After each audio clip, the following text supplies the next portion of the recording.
हमने तो ये भी कहा था जब राहुल गांधी जी ने ये कहा कि मोदी जी और भारतीय जनता पार्टी विभाजन की राजनीति कर रहे हैं या नफरत का काम फैलाने का काम कर रहे हैं, तो मैंने ये कहा था कि मोदी जी की ही वजह से ये मुमकिन हुआ कि आज राहुल गांधी लाल चौक में जाकर के आइसक्रीम खा लेते हैं।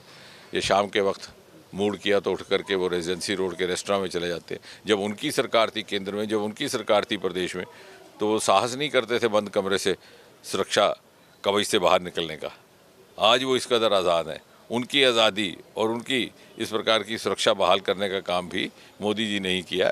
और आज तथ्य तर्क तुलना का ज़माना है। मुझे लगता है क्या उन्होंने कहा उसका कोई अर्थ नहीं, जो लोग समझ रहे हैं वो सत्य है। कदापि नहीं, बल्कि ये अपनी ही भिन्न बनाओ और अपनी ही कॉन्ट्रडिक्शंस में खुद ही खो जाएंगे। हमने तो ये भी कहा था जब राहुल गांधी जी ने ये कहा कि मोदी जी और भारतीय जनता पार्टी विभाजन की राजनीति कर रहे हैं या नफरत का काम फैलाने का काम कर रहे हैं, तो मैंने ये कहा था कि मोदी जी की ही वजह से ये मुमकिन हुआ कि आज राहुल गांधी लाल चौक में जाकर के आइसक्रीम खा लेते हैं।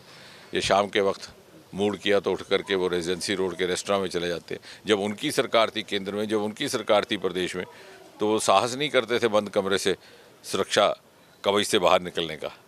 आज वो इस कदर आज़ाद हैं। उनकी आज़ादी और उनकी इस प्रकार की सुरक्षा बहाल करने का काम भी मोदी जी ने ही किया।